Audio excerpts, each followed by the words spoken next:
The space station hung in the darkness between stars like a metal flower. Ambassador HFY stood at the viewing port, watching the small human ship approach.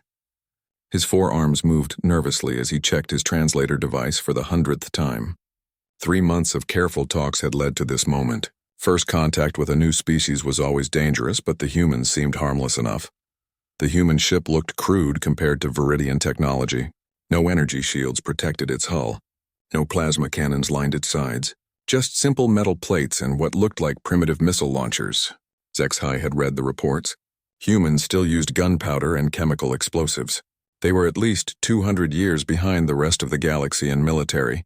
Technology Commander Jake Morrison sat in the pilot seat of the Earthship Liberty's Edge. He had been chosen for this mission because he stayed calm under pressure. The weight of representing all humanity pressed down on his shoulders. Through his headset, he heard the final message from Admiral Lisa Rodriguez back on Earth. "Remember, Jake, we are outnumbered 1,000 to 1 out here. Make this count." The future of our species depends on these talks." Jake nodded, even though no one could see him. "Understood, Admiral. We will not let Earth down." The docking went smoothly.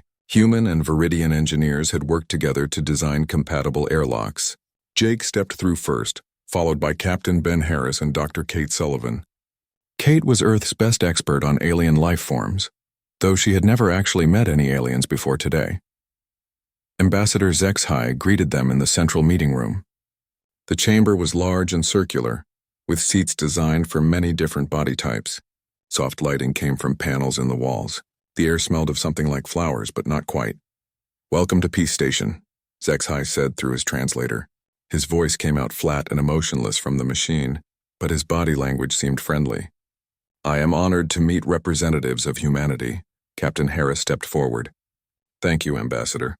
We are excited to begin formal relations between our peoples." The first hour went well. They exchanged basic information about their cultures. Humans and Viridians were very different, but both species valued family and learning. Kate took careful notes about Viridian biology while HFY asked questions about human technology. The trouble started when a young Viridian officer entered the room. His name was Kextel, and this was his first assignment on an important diplomatic mission. He was nervous about the strange aliens with their odd appearance and unpredictable behavior. Kextel was supposed to bring refreshments to the meeting room.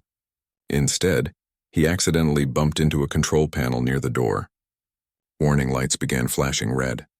The station's computer voice announced in Viridian, "Security breach detected. Initiating defensive protocols." Automated gun turrets dropped from the ceiling. They immediately locked onto the human shuttle docked outside. The turrets were designed to destroy any ship that threatened the station. "No," HFY shouted in his own language. He rushed to the control panel, but it was too late. Bright energy beams lanced out from the station. The human shuttle exploded in a ball of fire and metal. Captain Harris and Dr. Sullivan watched their only way home disappear in seconds. For a moment, everyone stood frozen. Then Captain Harris did something that confused HFY completely. Instead of panicking or demanding an explanation, Harris calmly reached for his communication device. "This is actual," Harris said into the small radio.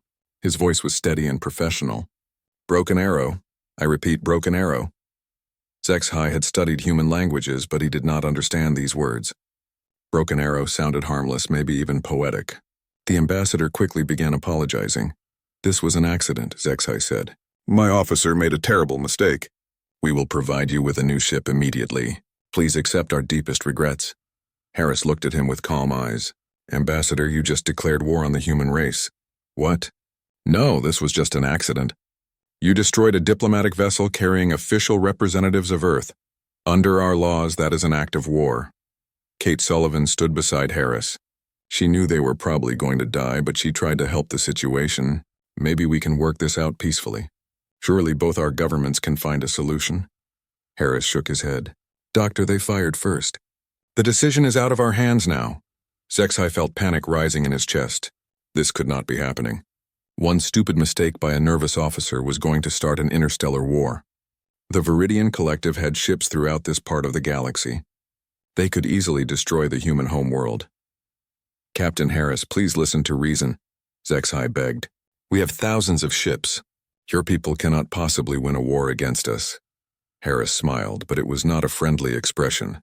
Ambassador, you do not understand humans very well yet. We do not start wars to win them. We start them to finish them. What does that mean? You will find out soon enough. Back on Earth, Admiral Rodriguez received the broken arrow signal. She immediately called an emergency meeting of the Earth Defense Council. Within 2 hours, every human military unit in space received new orders. The message was simple.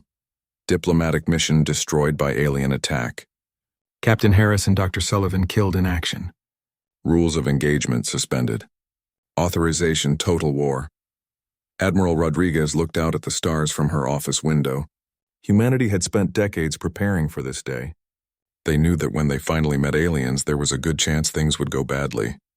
The galaxy was a dangerous place, and humans were newcomers. But humans had one advantage that no other species possessed. They were completely unpredictable. Rodriguez picked up her phone and called General Patricia Moore, head of Earth's military forces. Patricia, execute Operation Madness. Show them what happens when you corner a human. On the space station, HFY tried desperately to contact his government. He needed to explain that this was all a misunderstanding. But something was wrong with the communication systems. All channels were filled with strange interference. The interference was not random. It was human military signals spreading across the galaxy at the speed of light. Every human ship, every human base, every human colony was receiving the same message. Captain Harris watched HFY struggle with his equipment. Having trouble, Ambassador? The communications are jammed. How is that possible? Your ship was destroyed. That ship was not our only asset in this system. Harris was right. Hidden in the asteroid belt, a human stealth ship had been watching the entire meeting. The moment Captain Harris said broken arrow, that ship began broadcasting on every frequency used by galactic civilization. The message was not words. It was pure chaos. Music, poetry, mathematical equations, and random noise all mixed together. To human ears, it sounded like art. To alien computers trying to process logical communications, it was madness. HFY finally understood what was happening. The humans were not just declaring war. They were doing something no civilized species had ever done before. They were breaking all the rules of how wars were supposed to be fought, and this was just the beginning. General Patricia Moore stood before the biggest screen in Earth's military command center. Around her, dozens of officers worked at computer stations. Red warning lights flashed across the room. The war had officially begun. "Show me what we are dealing with," Patricia said to her aide, Major Alex Carter. The screen displayed a map of local space. Red dots marked Viridian military positions. There were hundreds of them. Each dot represented a ship with enough firepower to destroy a human city. "They have us outnumbered 50-1, Alex reported. "Their technology is more advanced than ours. Energy shields, plasma weapons, faster engines. By every military calculation, we should surrender now." Patricia looked at the young major. Alex had graduated from the best military academy on Earth. He understood war the way it was taught in books, but Patricia had learned about war from humans who had actually fought in battles. "Major, what is the first rule of galactic warfare?" Alex answered quickly. "Limited engagement. Both sides agree to minimize casualties and fight only military targets. And the second rule? Proportional response. Any attack should be answered with equal force, not greater force," Patricia nodded.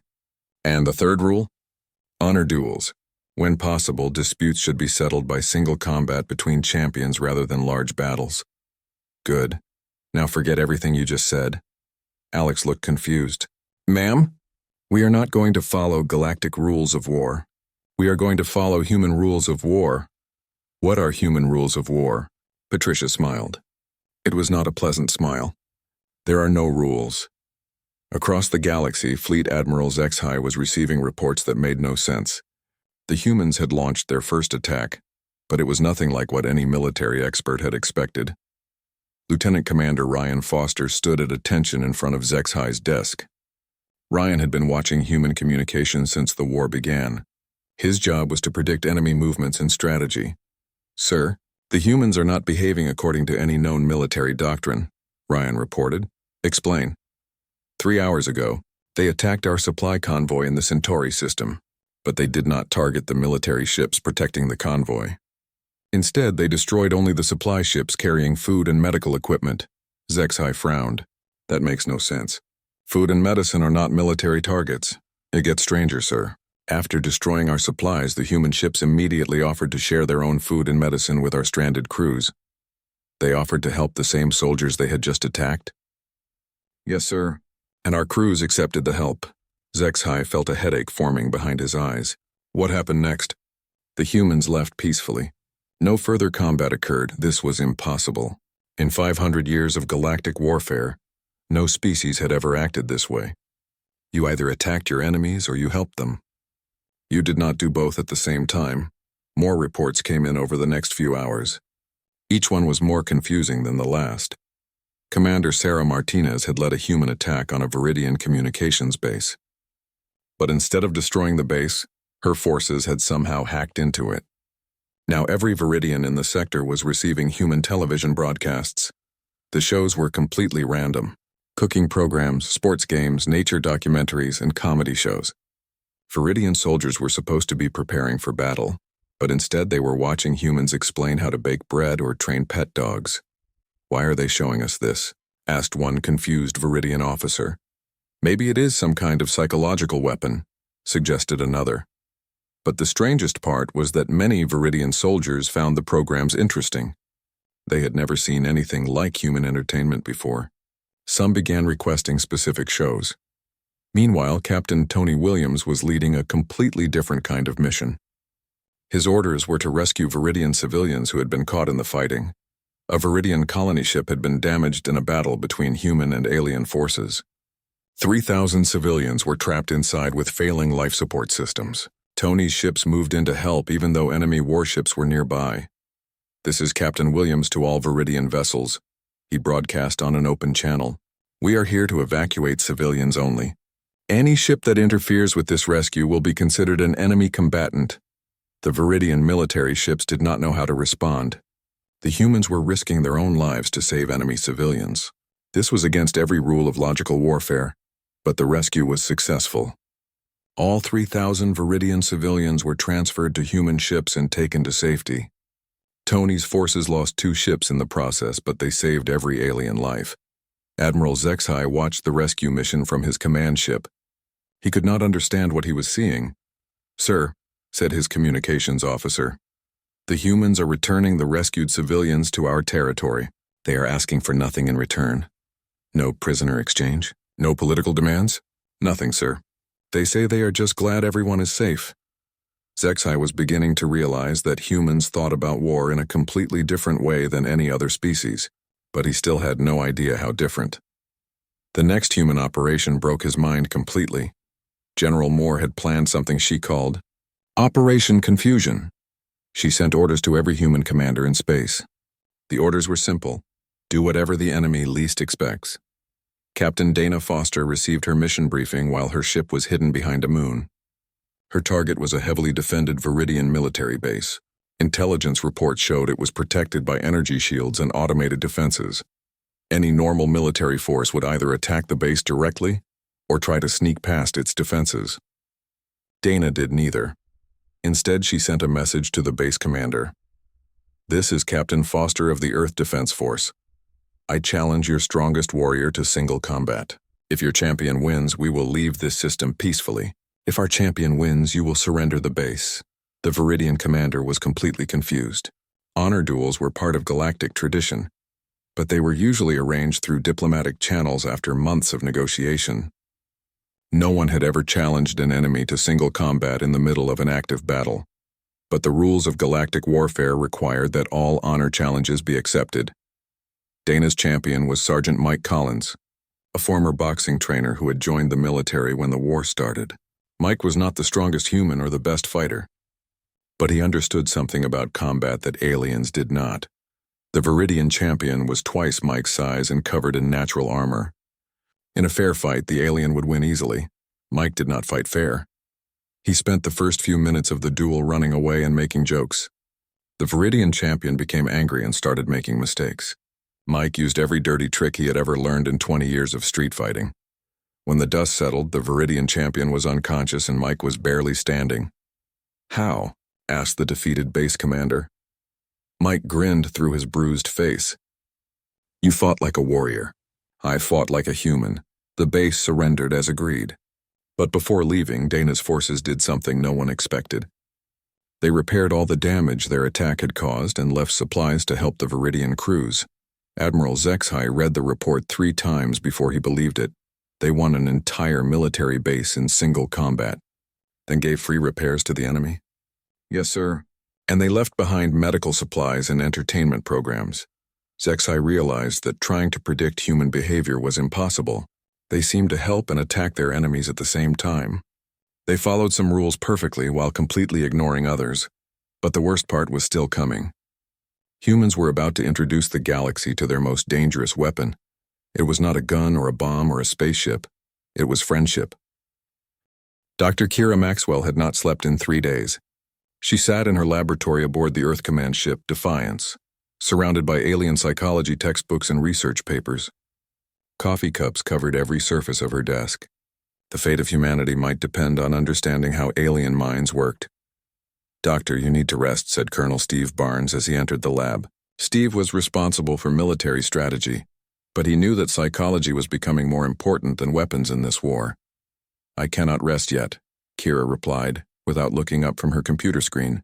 "I think I have figured out why our tactics are so effective against the Viridians. Tell me." Kira pointed to a diagram on her screen. The Viridian collective operates as a hive mind. Not completely, but their thoughts are connected in ways that human minds are not. This gives them great advantages in coordination and planning. And the disadvantage? They think logically all the time. Every decision is based on mathematical probability and rational analysis. They literally cannot understand irrational behavior. Steve sat down heavily in a chair. "And humans are experts at being irrational." "Exactly. We make decisions based on emotions, instincts, and pure stubbornness. To a Viridian mind, this looks like insanity. So we are winning because we are crazy?" Kira finally looked up from her screen. Her eyes were red from exhaustion, but she was smiling. "We are winning because we are human." Meanwhile, Admiral Zexhai was experiencing what humans would call a nervous breakdown. He stood in his private quarters, staring at reports that defied all logic. His hands shook as he read the latest intelligence briefings. The most recent human operation had been led by Sergeant Nina Clark.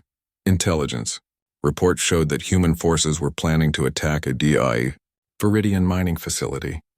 The attack route would take them through a narrow canyon that was obviously a trap. Zexhai had personally designed the trap. Energy cannons were hidden in the canyon walls. The moment human ships entered, they would be destroyed completely. It was mathematically impossible for them to survive. Nina Clark's forces entered the canyon exactly as predicted. The energy cannons fired exactly as planned. But somehow, the human ships were not there when the weapons discharged. Instead, they appeared behind the Viridian fleet that was supposed to spring the trap. Zexhai lost an entire battle group in less than 10 minutes. "How is this possible?" Zexhai demanded of his intelligence officer. "Sir, our analysis shows that the humans knew it was a trap. All their communications indicate they were aware of the danger." "Then why did they enter the canyon?" "We do not know, sir. Human decision-making appears to follow no logical pattern." The truth was even stranger than Zexhai realized. Nina Clark had indeed known about the trap. Her response had been to smile and say, "Good. If they think we are stupid enough to fall for that, they will not expect us to use it against them." She had entered the canyon with empty decoy ships controlled by remote computers. While the Viridians were busy destroying fake targets, her real forces had circled around behind them. But this was just the beginning of humanity's psychological warfare. Campaign General Moore had authorized something called Operation Friendship. The plan was developed by Dr. Amy Richardson, who specialized in cross-species psychology. "The key," Amy explained to her team, "is that Viridians have never experienced individual relationships. They understand group loyalty and species survival, but they do not understand personal friendship." "How do we use that against them?" asked Major Linda Thompson. "We show them what friendship looks like." The first packages arrived at Viridian military bases 3 days later. They were small containers launched from human ships during routine battles. Inside each package were basic supplies: food, medicine, and entertainment devices. But the most important part was the personal note attached to each package. "Hope you are staying safe out there. War is terrible, but you are just doing your job like we are. Take care of yourself. Corporal Tim Anderson, 3rd Earth Marines." Another note read, "This is some candy from my home planet. It might taste weird to you, but my kids love it. I hope this war ends soon so we can all go home. Sergeant Jessica Brown, Earth Defense Force." The Viridian soldiers who received these packages did not know how to respond. They understood military communications and battle orders, but they had never received a personal message from an individual enemy who cared about their welfare. The psychological impact on the hive mind was devastating. Viridian consciousness worked by sharing thoughts and emotions across their entire species. When individual soldiers began feeling gratitude and affection toward specific humans, these emotions spread through their mental network like a virus. Admiral Zexhai noticed the problem during a routine strategy meeting. His officers were distracted and seemed unable to focus on battle plans. "Commander Rextol, what is your assessment of human fleet movements in Sector 7? Rextol hesitated before answering. "Sir, I believe their fleet is commanded by Captain Lucy Wright. She sent me a picture of her dog last week along with some medicine for my injured crew members. And this is relevant to our military planning how?" "It is not relevant, sir. But the dog was very cute." Zexhai stared at his subordinate. Rextol was one of the most logical military minds in the Viridian fleet. The idea that he would be distracted by pictures of alien pets was incomprehensible. But it got worse. Human forces began broadcasting personal stories during battle communications. Instead of military chatter, Viridian listening posts heard conversations about families, hobbies, and dreams for the future. "This is Lieutenant Kevin Murphy to all ships. My wife just had a baby girl. We are naming her Hope because we believe this war will end soon and she will grow up in a peaceful galaxy." "Congratulations, Kevin. This is Commander Janet Wilson. Tell your wife that all of us in the 5th Fleet are thinking of her." Viridian soldiers listening to these broadcasts found themselves caring about people they had never met. They wanted Kevin's daughter to grow up safe. They hoped Janet Wilson would see her own family again. These feelings made no logical sense. The humans were enemies who should be destroyed. But individual humans were becoming real people with names and stories and loved ones. The breaking point came when humans started sharing their battle plans in completely unencrypted communications. Captain Maria Santos was overheard saying, "Tomorrow we attack their mining facility on Kepler 442b at 800 hours. Sector 7G, we will approach from the north using standard formation tactics." The Viridians intercepted this transmission easily. They reinforced Sector 7G with 3 battle fleets and waited for the humans to attack. At exactly 800 hours, human forces attacked the completely undefended command center on the opposite side of the planet. Admiral Zexhai realized that the humans had deliberately given false information. But this raised a terrifying question. What other communications were lies? The answer was that some were true and some were false. But there was no way to tell which was which. When Captain Robert Lee announced that his forces were low on fuel and would need to retreat, the Viridians prepared to pursue. But the retreat turned into an ambush that destroyed 2 Viridian cruisers. When Commander Helen Clark reported that her ship's weapons were malfunctioning, the Viridians moved in for an easy victory. Helen's weapons worked perfectly, and she destroyed an entire enemy squadron. But when Lieutenant Paul Davis called for medical assistance for his wounded crew, his request was genuine. The Viridians who responded with aid found themselves sharing medical supplies and rescue techniques with their supposed enemies. Zexhai could no longer tell the difference between human truth and human deception. Worse, he was beginning to realize that humans themselves might not know the difference. They seemed to make up their strategy as they went along, changing plans based on emotions and random impulses. They helped their enemies one day and attacked them the next, sometimes doing both at the same time. For a mind that depended on logical analysis and predictable behavior, fighting humans was like trying to solve a mathematical equation where the numbers kept changing randomly. Zexhai began to understand why his people were losing the war. It was not because humans were stronger or smarter or more advanced. They were losing because humans were impossible to understand. And you cannot defeat an enemy you cannot understand. Admiral Zexhai floated in his meditation chamber, trying to calm his shattered nerves. The war with humanity had been going on for 6 months and his people were losing badly. Not because they lacked ships or weapons or soldiers, but because they could no longer think clearly. A soft chime indicated an incoming priority message. Zexai reluctantly left his meditation and returned to the command center.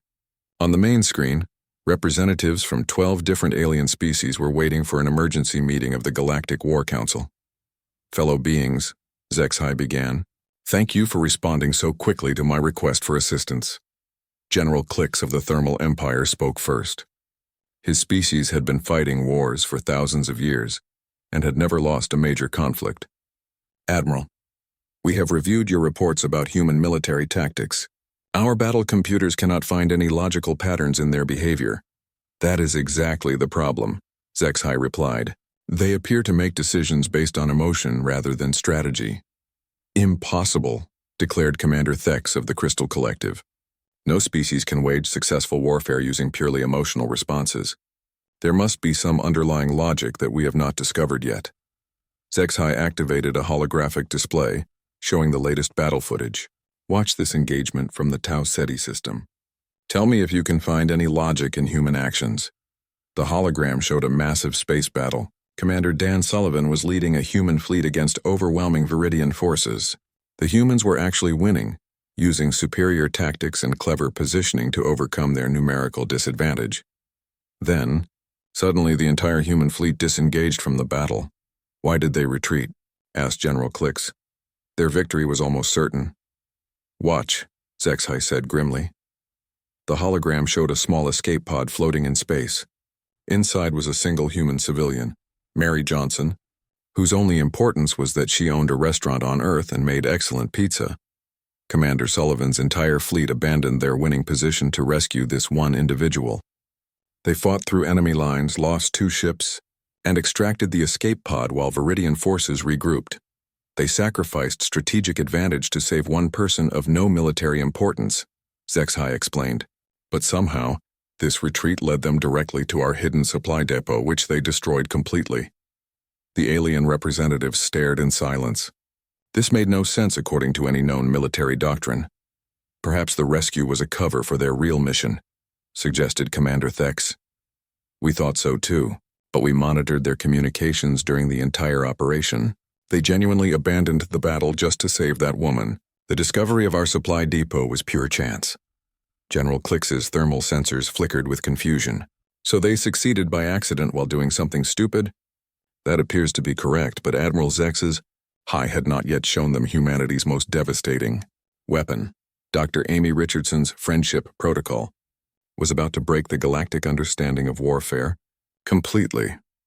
The first evidence appeared during a routine battle near the asteroid fields of Wolf 359. Lieutenant Colonel Frank Martinez was leading a human patrol when they encountered a damaged Viridian scout ship. The alien vessel was leaking atmosphere and had no weapons or shields. By all the rules of warfare, the humans should have either captured the ship or left it alone. Instead, Frank did something unprecedented. "Viridian vessel, this is Colonel Martinez of the Earth Defense Force. We see that you are in distress. Do you require assistance?" The Viridian pilot, Sub-Commander Yexnal, did not know how to respond. These humans had been trying to kill him just yesterday, and now they were offering help. Yes, our life support is failing, but you are our enemies. Right now, you are people in trouble. We can fix your ship if you want." For 3 hours, human engineers worked alongside Viridian crew members to repair the damaged vessel. They shared food, told jokes, and compared pictures of their families. When the repairs were complete, both sides simply went their separate ways. Sub-Commander Yexnal returned to his base confused and emotionally disturbed. He filed a report, but could not explain why the humans had helped him. More importantly, he found himself hoping that Colonel Martinez would survive the war. This feeling spread through the Viridian hive mind like poison. Admiral Zexai noticed the problem during routine psychological evaluations of his crew. Viridian military personnel were supposed to feel only loyalty to their species and determination to destroy their enemies. Instead, they were developing personal attachments to individual humans. "Commander Rextol, do you have any concerns about your ability to perform your duties?" Rexitol fidgeted nervously. "Sir, I am experiencing unusual thoughts about the enemy." "Explain." "Yesterday we intercepted a human transmission. Sergeant Lisa Thompson was telling her friends about her grandmother's birthday party. The grandmother is 93 years old and still bakes cookies for her neighbors. I found myself hoping that the grandmother stays healthy. Zexai felt a chill run through his body. You are developing emotional attachment to enemy civilians? Yes, sir. And I am not the only one. Many of our soldiers are experiencing similar feelings. This was a disaster beyond anything Zexai had imagined. Viridian consciousness depended on shared purpose and unified thinking. If individual soldiers started caring more about human welfare than Viridian victory, their entire military structure would collapse. But the humans were not finished yet. Captain Lucy Wright received new orders from Earth Command while her ship was patrolling the outer rim of Viridian space. The orders were so strange that she read them 3 times before believing them. You want me to do what? Lucy asked Admiral Rodriguez over the secure communication channel. Invite enemy forces to a party. A party? Ma'am, we are in the middle of a war. That is exactly why this will work. The Viridians expect us to fight them. They do not expect us to invite them to celebrate. The occasion was the anniversary of first contact between humans and aliens. It had been exactly 1 year since the diplomatic incident that started the war. Lucy's orders were to broadcast an invitation to all Viridian forces in her sector. Attention all ships. This is Captain Wright of the Earth Defense Force. 1 year ago today, our peoples met for the first time. Although that meeting ended badly, we believe it is important to remember that we are all thinking beings trying to survive in a difficult galaxy. You are invited to join us for a peaceful gathering to honor the memory of Captain Harris and Dr. Sullivan, who died in the incident that started this conflict. Admiral Zexai received this transmission at his headquarters. He stared at the message for a long time, trying to understand what it meant. Sir, asked his aide, how should we respond to this invitation? I have no idea. The logical response was to ignore the invitation or treat it as some kind of trap. But the Viridian soldiers who had been receiving human friendship packages were curious about human culture. They wanted to know more about these strange beings who helped their enemies. Against all military wisdom, several Viridian ships appeared at the designated meeting point. The party was unlike anything the galaxy had ever seen. Human and Viridian ships floated peacefully in space while crew members shared food, music, and stories. There were no weapons, no fighting, no tactical advantages gained by either side.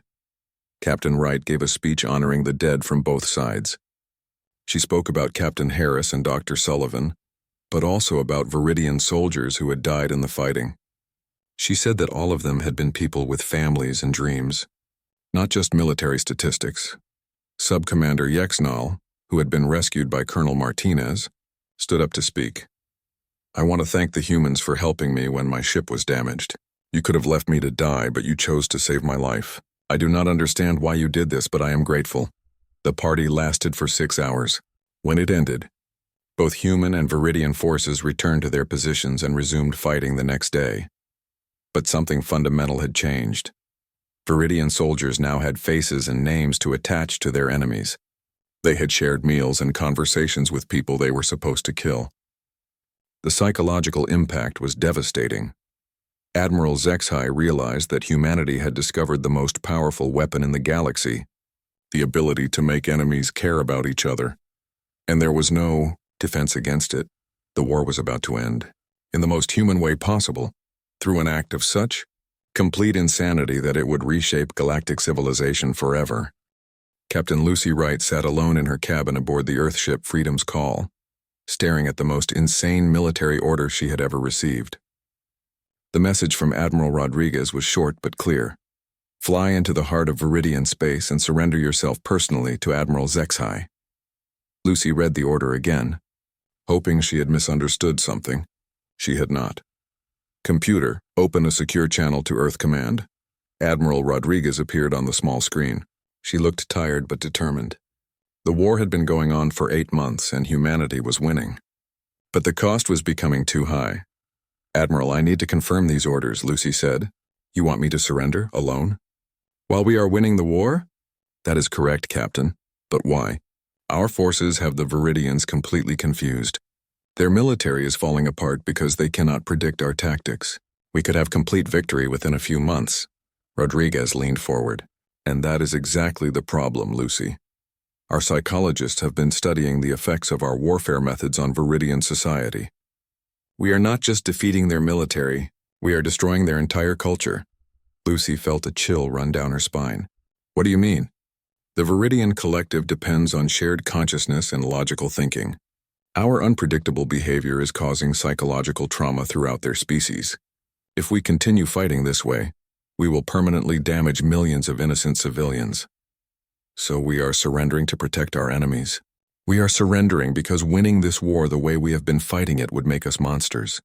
Lucy understood now. This was the most human decision possible, giving up victory to protect people who had been trying to kill them. What are my specific orders? Tell Admiral Zexai the truth about everything. Explain why we fight the way we do. Help him understand that we never wanted to hurt his people psychologically. And if he refuses to accept our surrender? Admiral Rodriguez smiled sadly. Then we trust that he has learned enough about humanity to know we are serious. 3 days later, Lucy's ship entered the heavily defended Viridian home system. Her vessel was alone and carried no weapons. She broadcast her intentions on all frequencies. This is Captain Lucy Wright of the Earth Defense Force. I am here to surrender the human military to Admiral Zexai personally. I request permission to approach your command ship. Admiral Zexai received this message while reviewing casualty reports from the latest human operations. His people were losing the war not because they were being destroyed, but because they could no longer function as a unified military force. The friendship packages had done their work too well. Viridian soldiers were now emotionally attached to their human enemies. They hesitated during battles, worried about killing people they had come to care about. Some had even begun secretly helping human forces. "Sir," reported his communications officer, "the human captain is requesting permission to board our ship. She says she wants to surrender." Zexai's hands trembled as he processed this information. Surrender? But they are winning. Yes, sir. That is what makes this so confusing. 2 hours later, Lucy Wright stood in Admiral Zexai's command chamber.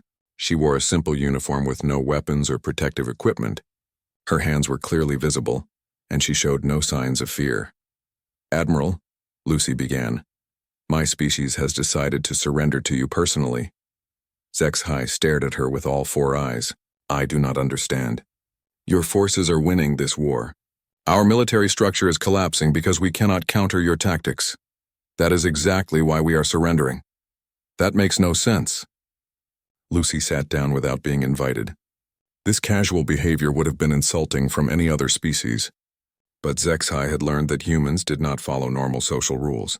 "Admiral." May I ask what confuses you most about human behavior? Zexai thought for a moment.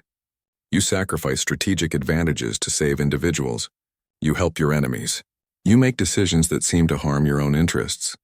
Why do you do these things?" "Because we are human. That is not an answer." Lucy smiled gently. "Actually, it is the only answer.